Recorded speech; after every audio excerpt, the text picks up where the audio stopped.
ученици, уважаеми учители, родители и гости, уважаема госпожо директор, имам написано приветствено слово, но предпочитам да говоря пред вас, защото много се вълнувам. Цяла България днес тръгва на училище. Днес завинаги, за цял живот ще запомнят своя първи учебен ден малките паломници пред вас.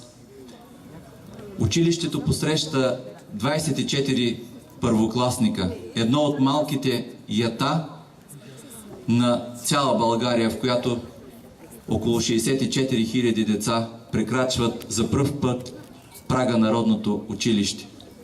Днес в България се открива една нова училищна сграда.